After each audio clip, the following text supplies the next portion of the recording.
열왕기상 4장 32절을 보면 솔로몬이 잠언 3,000가지를 말하였다고 기록하고 있거든요. 오늘 읽은 잠언 25장 뿐만 아니라 잠언 전체 내용을 보면 솔로몬의 3,000가지가 다 기록되어 있을까요? 일부가 기록되어 있죠. 오늘 우리가 읽었던 잠언 25장 이렇게 1절을 보니까 이것도 솔로몬의 잠언이요 유다왕 히스기야 신하들이 편집한 것이니라. 25장부터 29장까지가 히스기야의 신하들이 편집해서 모아놓은 글들인데, 그러니까 3,000가지 잠언 중에 또 많은 내용이 앞에서 솔로몬이 이제 기록했던 것들이 이제 그대로 올라와 있고, 또 25장부터 29장까지는 250년 정도가 지났을 때 그 히스기야 신하들이 그 솔로몬의 그 잠언들이 흩어져 있는 것들이 있죠. 그걸 모아가지고 또 이렇게 필요한 내용이다 이런 내용들만 좀 선별해서 25장부터 29장까지를 이렇게 기록해 놓았죠. 그래서 여러분 이 3,000가지의 잠언 가운데 꼭 필요한 말씀을 성경으로 보존해 주셔서 오늘 우리가 이 잠언을 통해서 또 교훈을 삼으니까 또 이게 우리에게 또 큰 은혜가 된 줄 믿습니다. 오늘부터 또 25장부터 또 특별히 하나님께서 주신 은혜들을 많이 누렸으면 좋겠습니다. 오늘 읽었던 25장 여러 내용들이 있지만 저는 이제 공동체가 어떻게 살아야 되는지 지혜를 좀 주고 있다, 그런 측면에서 좀 말씀을 보게 되더라고요. 그러니까 좋은 공동체가 되기 위해서 우리에게 필요한 것이 뭘까?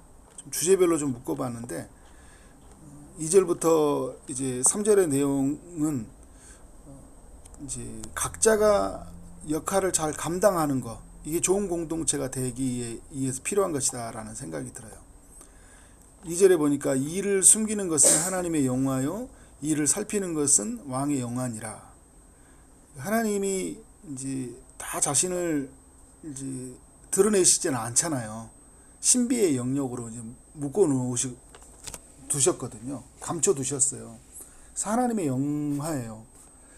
근데 이를 이제 살피는 거, 하나님이 이 세상에 자신의 존재를 드러내시고 자신의 뜻을 알리셨지만 모든 것을 다 보여주지는 않았잖아요.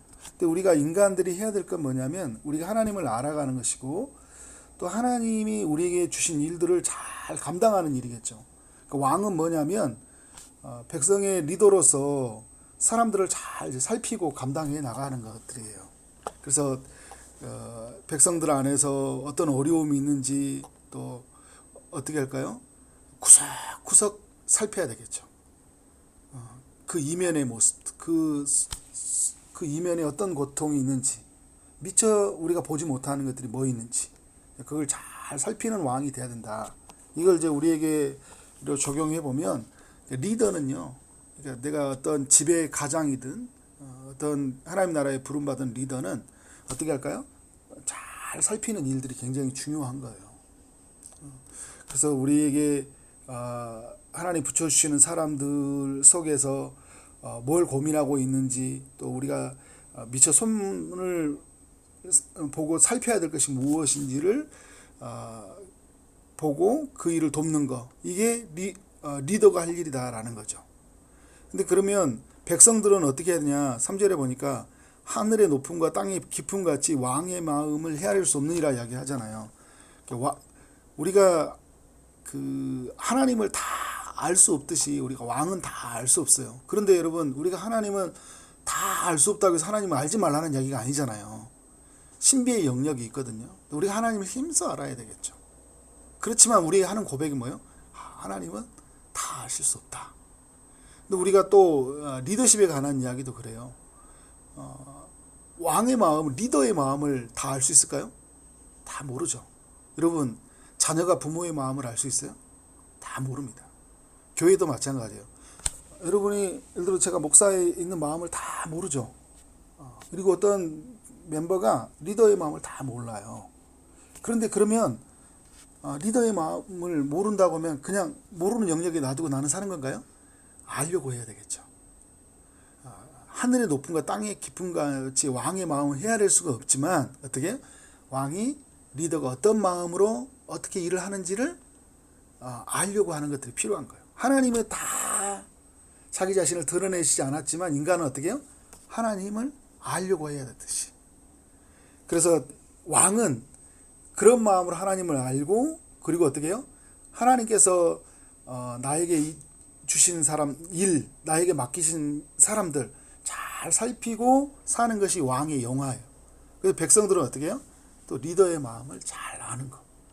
이게 여러분 나의 역할이란 게 그런 거거든요. 나는 사람들을 잘 이해하려고 하고요. 사람들은 어떻게 해요? 또 리더의 말을 잘 헤아릴 수 있는 것들. 그러면 공동체는 되게 안전하고요. 건강하고 행복한 거죠.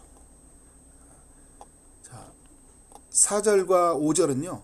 즉 좋은 공동체가 되기 위해서 불순물을 제거하는 것들을 이야기해 주고 있어요. 자, 은에서 찌꺼기를 제하라 이야기하잖아요. 은에서 찌꺼기를 제하라. 은은 너무나 아름다운 건데 거기에 안에 있는 찌꺼기를 제해야지 또 어떻게 해요? 좋은 은으로서 우리에게 나오는 거잖아요. 그리하면 장색에 쓸만한 그릇이 나올 것이라. 불순물을 잘 제거해야지 좋은 그릇이 이제 나온다는 거죠. 5절에 보니까 왕 앞에서 악한 자를 제하라. 그리하면 그의 왕위가 의로 말미암아 견고히 서리라. 그러니까 이 공동체 안에 공동체가 든든히 세워져 가려면요. 이 악한 것이 우리에게 있으면 그게 굉장히 어떤 전체 방향을 흐트고 그리고 중요한 본질을 깨트려 버릴 때가 많이 있거든요. 악한 자를 제해라. 그러니까 우리 안에 있는 불순물들 있죠. 그러니까 찌꺼기들, 순수하지 못하게 만들어 버리는 것들을 어떻게 그런 것들을 제하라. 이게 단순히 이제 사람에 관한 비유라기보다도 우리의 삶 안에 있는 어떤 불순물들이 있죠. 공동체가 되지 못하게 하는 어떤 여러 불순물의 요소들이 있대. 그것들을 제거하라라고 이야기하고 있는 거죠. 나중에 히스기야 때 신하들이 이걸 편집했다면 그 당시에 필요가 있을 거 아니에요, 그죠?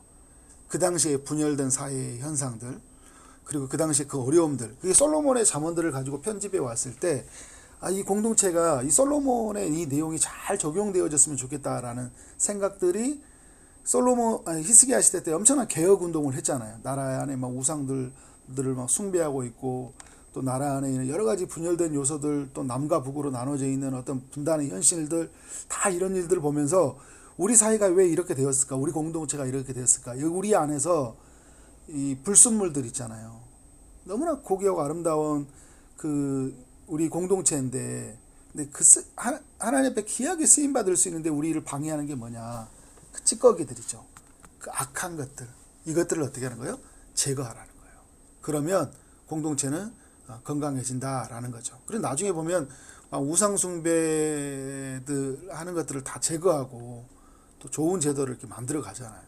그런 면에서 우리의 삶 안에 내 삶 안에 찌꺼기가 뭐냐, 제거해야 될 게 뭐냐를 잘 살펴보는 게 중요해요.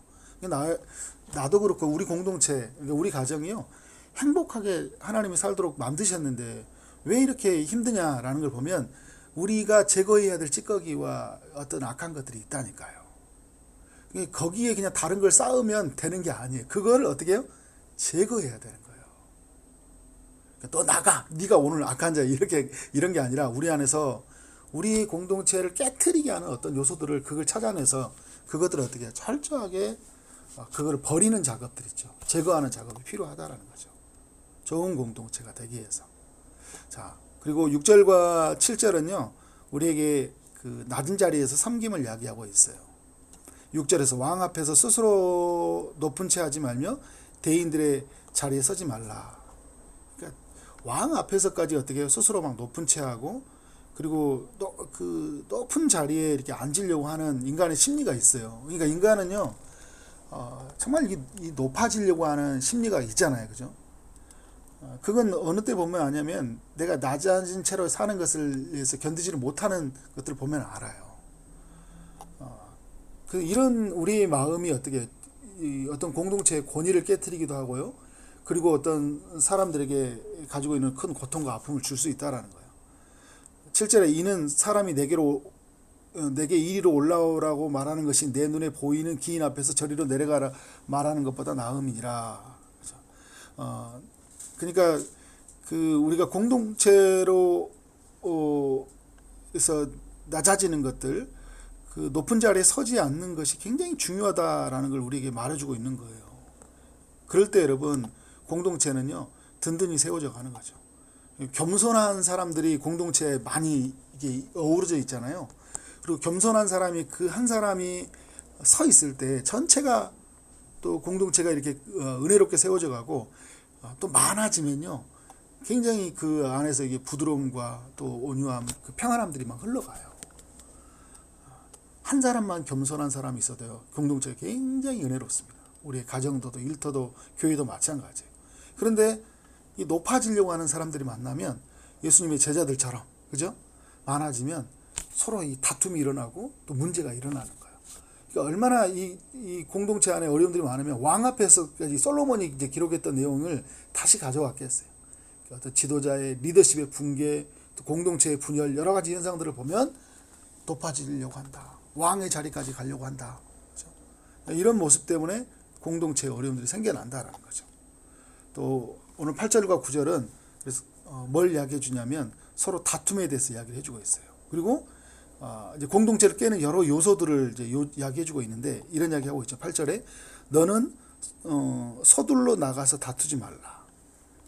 그리고 우리에게 서두른 마음, 급한 마음이 우리를 뭘로 만드냐면요 다투게 되거든요. 기다리면 또 그 이면을 살피면요 다툼이 안 일어나요. 그런데 막 어떤 그 내 마음이 급한 마음에 또 잘못되게 들었던 그 정보가 사람들의 오해를 사게 되고, 그죠? 내 감정의 주체를 못 해가지고 다투게 만들고, 그래서 공동체가 깨지잖아요. 마침내 내가 내 이웃에게서 욕을 볼 때 내가 어찌할지를 알지 못할까 두려우니라. 그러니까 여러분 이게 굉장히 어려운 상황으로 우리가 그 내몰아진다라는 거예요. 급한 마음에 서둘러서 나가서 이렇게 다투는 마음들이 잘 알지도 못하고 그냥 막 일단 따지고 가서, 그리고 잘 그걸 이해하지 못하면서 큰 소리 치고 하다가 나중에 큰 어려움들을 당한다는 거예요. 그러니까 9절에 너는 이웃과 다투거든 변론만 하고 남의 은밀한 일은 누설하지 말라. 그러니까 이제 어떤 일 때문에 우리가 막 이런 이야기를 주고받을 수 있어요. 변론한다는 게 막 서로 따지고 물으라는 게 아니라 어떤 이제 진의 여비도 물어보고 막 이야기 나올 거 아니에요. 네가 그런 일 있었냐 어쩌냐 막 나올 수도 있어요. 그런데 그런 속에서 우리가 뭐를 하냐면 그대로 끝내고 막 은밀한 일이 있잖아요. 막 그 속에서 있었던 이야기들을 막 누설해서 관계를 더 깨트리지 말라라는 거예요. 그 사람과의 관계를. 그러니까 거기까지만 가야 돼요. 거기까지만. 어떤 사람들의 문제가 생기면 거기까지만 가야 돼요. 그러니까 가정에서도 막 이렇게 무슨 일이 생겼어. 거기까지만 가야지. 그래서 집에서 그런 했던 이야기가 밖으로 나가면 안 되잖아요. 그죠? 거기까지만 가는 거예요. 공동체 그 사람하고 나하고 문제가 생기면 그 사람하고 나하고만 해결하면 되는 거예요. 근데 이거를 다른 사람하고 가가지고 문제를 커지니까 이 관계가 더 어려워지잖아요. 우리끼리 충분히 해결할 수 있는 이야기예요. 변론만 하고 서로 이야기를 주고받은 거기서 끝나는 거예요. 그 은밀한 일들이죠. 그 사람의 그 이야기 속에 다툼의 소재를 주는 어떤 이런 주제들이 있잖아요. 근데 그것 때문에 서로 오해가 돼서 막 여러 가지 이야기가 옥신각신 주고받기도 했지만, 근데 이야기하는 중에 보면 설령 다 이해가 안 되는 부분들이 있을 수도 있어요. 그러면 어떻게 해요? 그래도 이 부분은 하나님께 맡기고 그냥 가는 거예요. 그죠? 근데 억울하니까, 너무 마음이 상하니까 사람들에게 말하다 보면 그게 이제 큰 관계를 깨뜨린다. 그래서 여러분 이제 11절에 중요한 이야기를 하고 있어요. 좋은 공동체가 되기 위해서 필요한 거, 때에 맞는 말로 서로를 세우라는 거죠. 경우에 합당한 말로 말은 아로새긴 은쟁반의 금사과 같으니라. 자, 경우에 합당한 말로 정말 필요한 말로 또 필요한 언어를 사용해서 어떻게 할까요? 그 언어로 잘 잠재우는 거 굉장히 중요하다. 12절에 슬기로운 자의 책망은 청종하는 자의 금고리야 정금 장식이니라 이야기를 하고 있어요. 그러니까 여러분 때에 맞게 말을 해주고요, 슬기롭게 책망해주고, 그래서 어떻게 하는 거예요? 문제를 잘 공동체 안에서 거기서 잘 해결해 가는 거예요. 언어가 이게 다투는 언어들, 서두른 마음에 다투는 언어들이 되고, 그리고 누설하는 말이 되는 것이 아니라 때에 맞는 말로 사람들을 세우고, 그리고 어떻게 정말 이 사람한테 책망하는 말이 있으면 그 금고리와 정금 장식과 같이 정말 이 사람에게 필요한 언어들로 책망해줘서 그 사람이 잘 세워주는 거. 그런데 여러분, 이런 언어들을 막 누설해버리고 인신을 공격해버리고 권위를 깨트리면서 가버리면 어떻게? 공동체는 완전히 깨진다. 오늘 뭐 13절 말씀도 너무 은혜롭고 또 우리가 잘 아는 말씀이지만 오늘 이 정도까지 마치도록 하겠습니다. 이후의 말씀도 우리 공동체를 잘 세워가기 위해서 좋은 격언들인데, 오늘 하루 말씀을 잘 묵상하면서 은혜롭게 세워져가는 우리 가정 또 교회 일터 되어지기를 주님 이름으로 축원합니다. 아멘.